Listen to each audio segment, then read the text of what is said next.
I didn't laugh. I didn't even flinch. Austin leaned back in his chair like he'd just nailed a perfect punchline. Fork dangling between his fingers, eyes flicking to Cody for validation.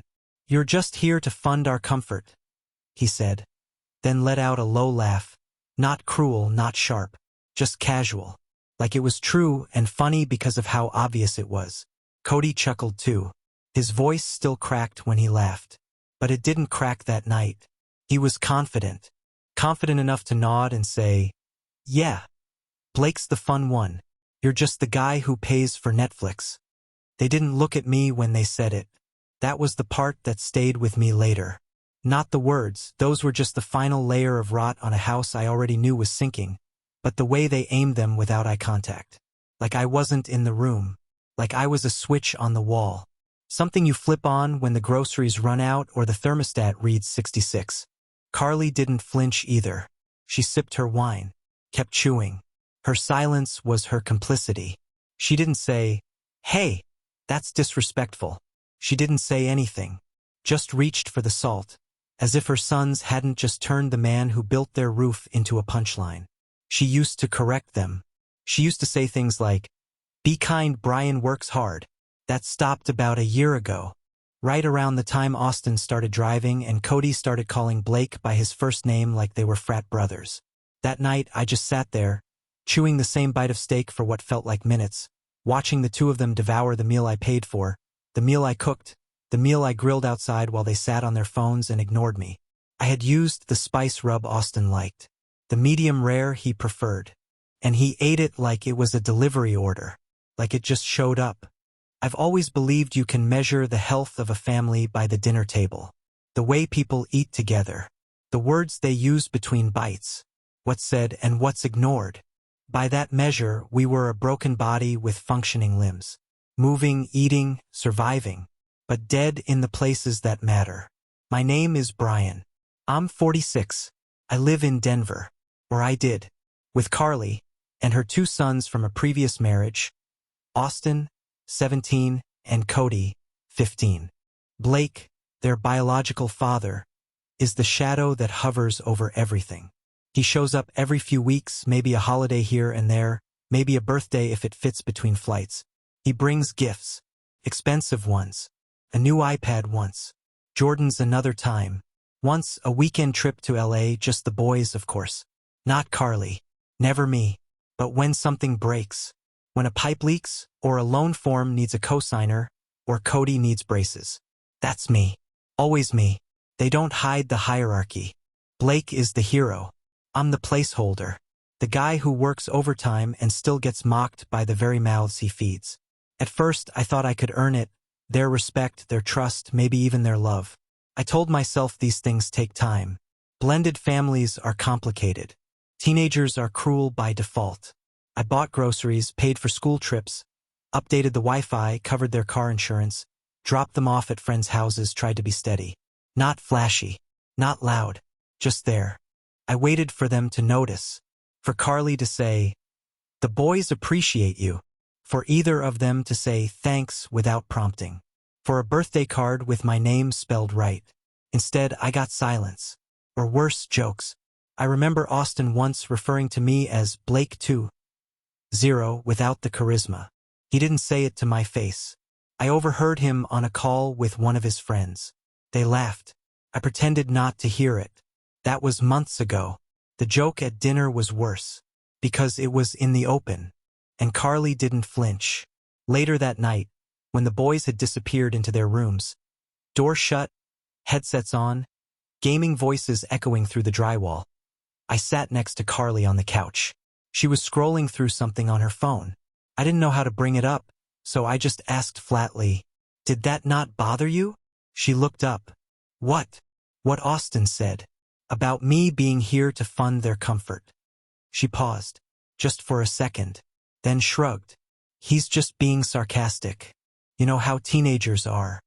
"No," I said, staring at the television, muted, paused on some show I didn't care about. "I don't. Explain it to me." She sighed, like I was being dramatic. "They're kids. They joke. Don't take it personally." I nodded, slowly. but I was taking it personally. Every bill in my bank account had their names written between the lines. Every forgotten thanks. Every slammed door. Every insult disguised as just joking. I took it all personally. Later that night, I logged into our accounts. Just curious. Just to see. Spotify Family Plan, $15.99. Hulu, $14.99. Netflix, $22. Amazon Prime, $139 yearly, up for renewal. Apple Music, $10.99. Xbox Live, $14.99. Monthly DoorDash spending, $267.43.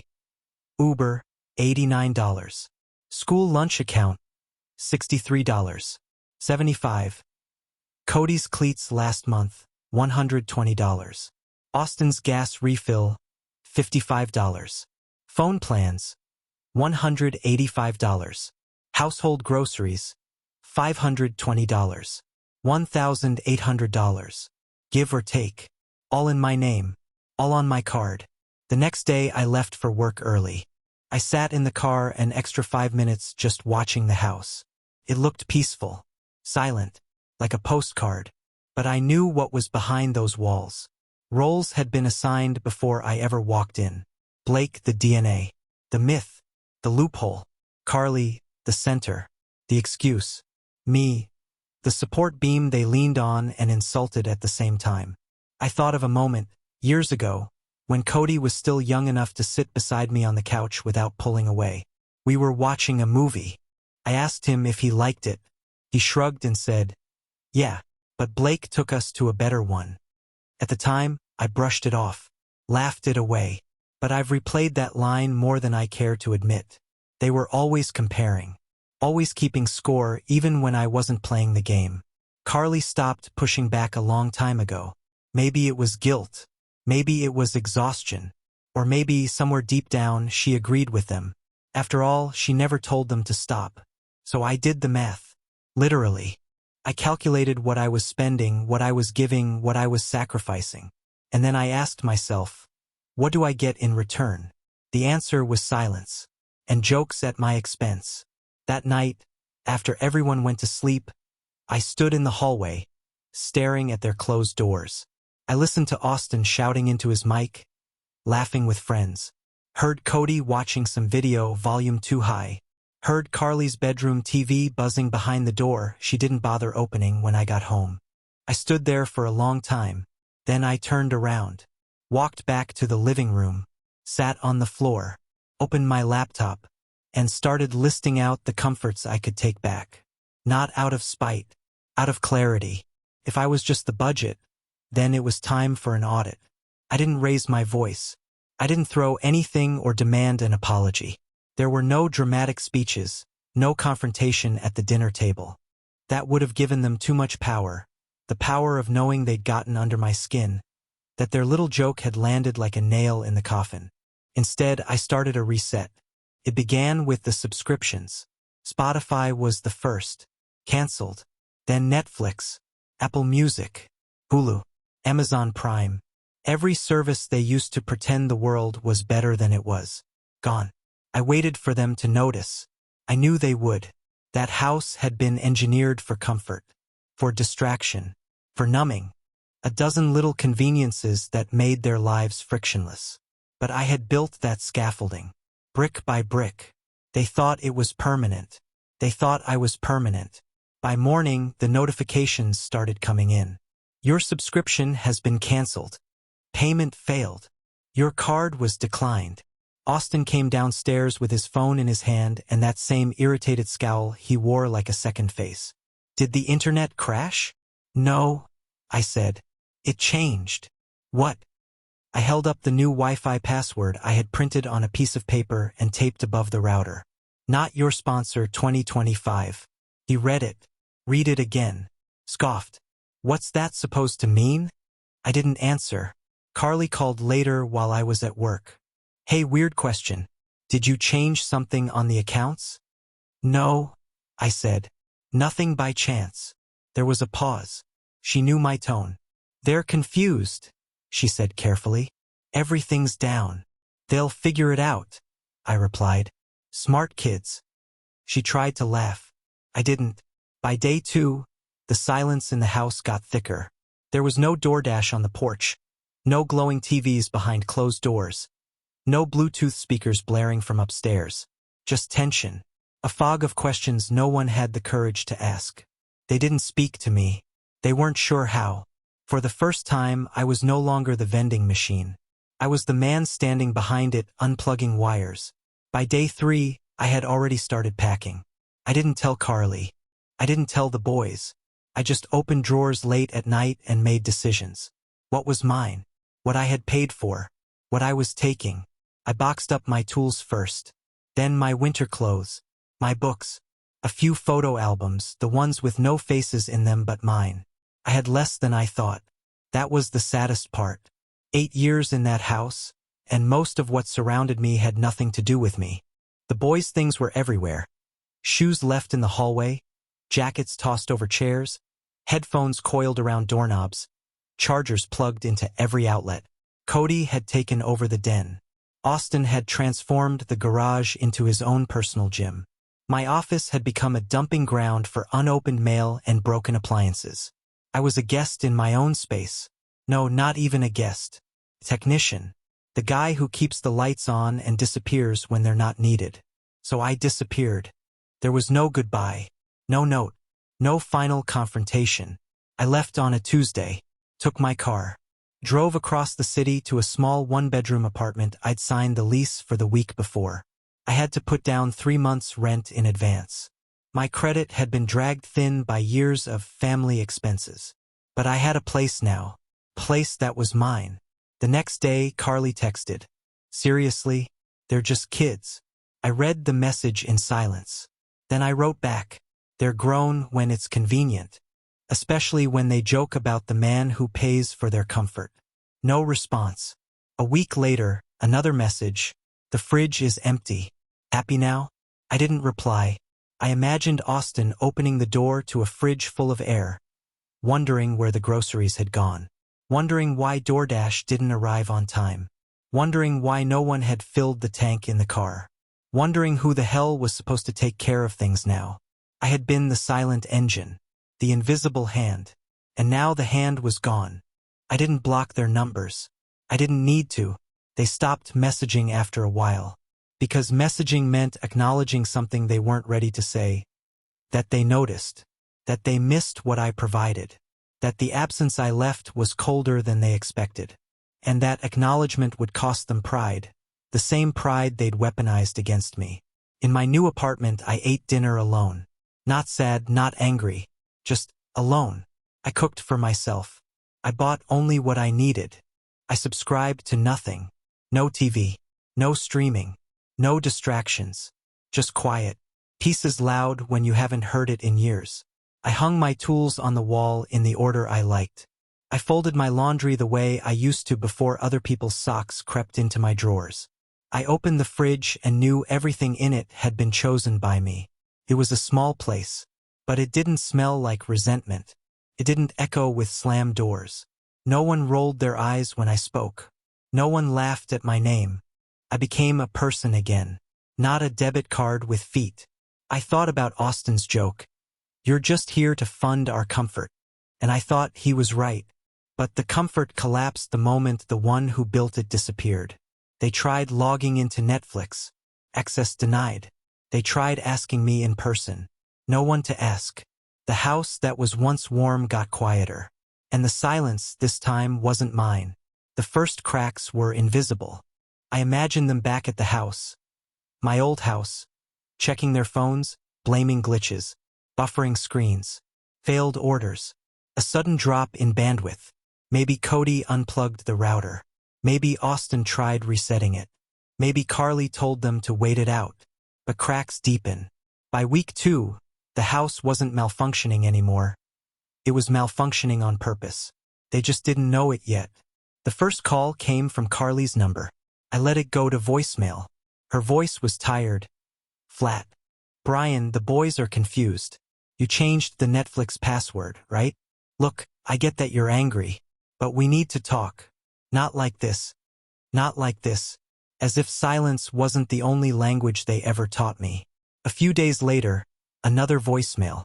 This one tighter. Sharper. Can you at least leave the Amazon account open until the end of the month? Austin needs books for class.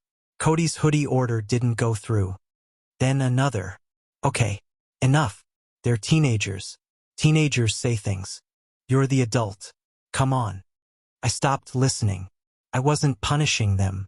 That's what people will say, that I was vindictive, petty, cruel.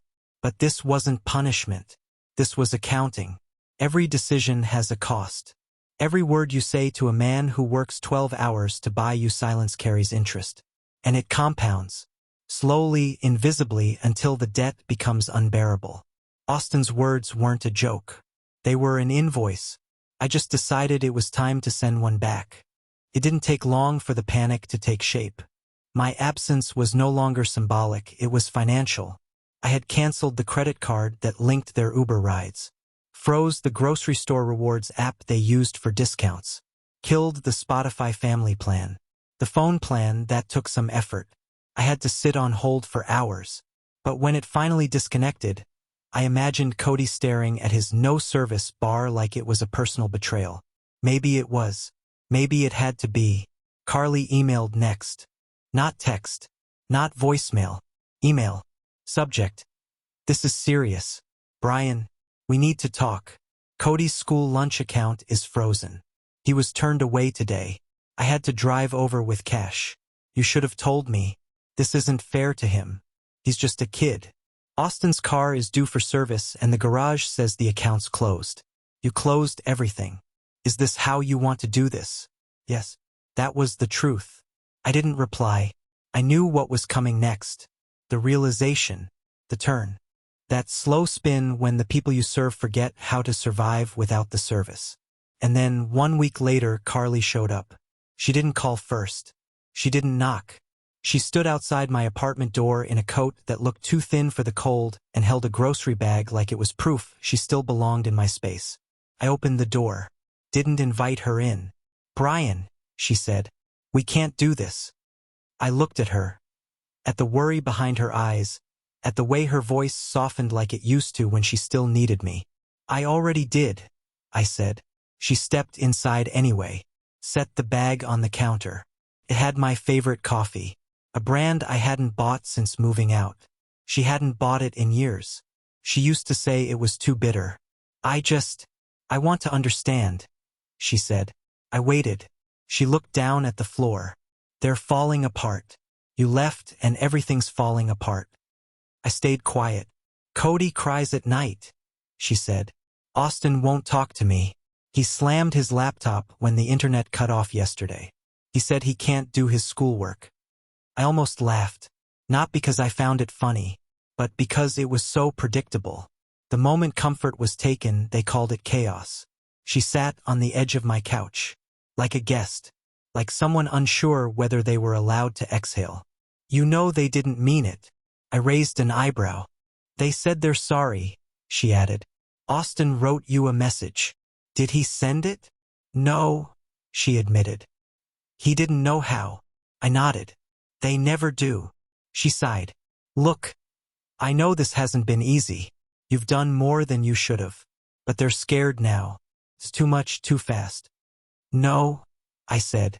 It's just enough. And it's right on time.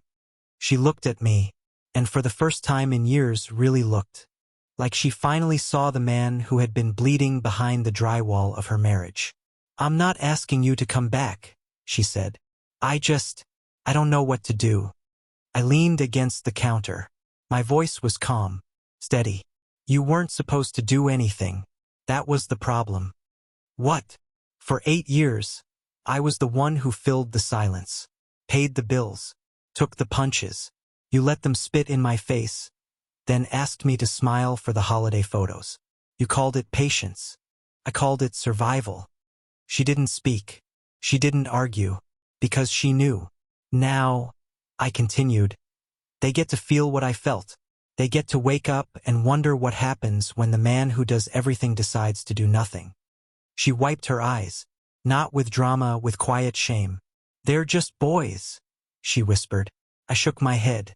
They're men when they want independence. They're boys when the card gets declined. She left without finishing her coffee. I didn't watch her go. The emails kept coming. From schools. From Cody's soccer coach. From Austin's college prep advisor. All asking questions that Carly never used to answer. She had never touched a single tuition form. She didn't even know how the FAFSA process worked. That had been my domain. The back end. The machinery. Now the machine was gone. Austin messaged me once. Just one word. Why? I didn't respond. Because the answer was already written in every canceled subscription, every blocked transaction, every void left by my absence. The answer was in the silence they gave me for years. This was the echo. The silence didn't last. Transformed. From confusion to inconvenience to desperation. And then something worse, understanding. They stopped reaching out after a while. The text slowed. Carly stopped leaving voicemails. There were no more requests for passwords or funds. They had learned, in their own way, that I wasn't bluffing. I wasn't sulking. I was finished. I don't know exactly when the shift occurred, the moment they stopped hoping I'd come back and started realizing I wouldn't. But I felt it, like a pressure lifting off the chest of a man who's been underwater too long. That pressure had a name. Hope. Hope that things would change. That time would earn me respect. That love would be recognized simply for being given freely. But hope can rot when no one meets it halfway. It becomes delusion. And I was done being deluded. Weeks passed. Then one night, I heard a knock at my door. I knew who it was before I opened it. Austin stood there. Gaunt, uncertain, hands shoved in his hoodie pocket like he was hiding from the very world he'd once mocked.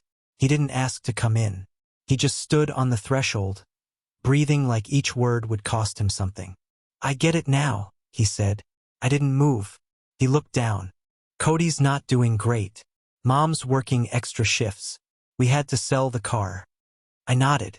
Still said nothing. I shouldn't have said what I said, he added. At dinner, I met his eyes. For the first time, there was no smirk. No sarcasm. Just a boy, a man, maybe learning that the world doesn't wait for you to apologize before it punishes you. You didn't just say it, I told him. You meant it. And everyone laughed. He flinched. I was wrong, he whispered. I stepped outside, closed the door behind me. Let the cold do what it does best. Clarify. You said I was here to fund your comfort, I said. So I left. And now you know what it's like when the funding stops. He nodded. I know. I'm sorry. I believed him, but it didn't matter. Because apology isn't payment. And regret isn't respect. You said I wasn't your father, I added. That I was just the guy who pays for things. So I stopped being both. He didn't try to argue. What happens now? He asked. That depends on you, I said. He blinked. If you want something from me, I told him, you earn it. You don't inherit it. You don't expect it. You don't take it for granted. He nodded slowly, absorbing every word like scripture. And then he left. No hug, no embrace. Just a boy walking into a night he finally saw for what it was. Dark and cold without someone paying for the heat. I sat down after he left. Looked at my empty apartment. Small. Silent. Uncluttered. No games humming behind closed doors. No Wi-Fi straining under the weight of teenagers downloading comfort by the gigabyte. No Carly pouring wine and swallowing her voice every time her sons made a mockery of the man she married. Just peace. I thought about them sometimes. Not with anger. Just distance. Like old furniture. Useful once. Familiar. But no longer mine. They would survive. They'd learn how to live without shortcuts. They'd feel the absence of a man they never saw as necessary, until he was gone. And maybe, years from now, they'd tell the story differently. Maybe they'd say, he was strict but fair. We didn't understand him back then. Maybe they'd admit they mistook sacrifice for silence, patience for passivity, love for labor. Or maybe they wouldn't. Maybe they'd grow up and echo the very man who never showed up. the ghost in the photo albums, the biological lottery ticket. Either way, I'm not there. I made my choice. I stood my ground. I refused to be a father in title only, a donor without a name. And for once, they had to live in the world they created. So I ask you now, was I wrong? Was I cruel? Or was this the only way to reclaim myself from a family that saw me only when the bills were due? Tell me, would you have endured it? Or would you have finally walked away too?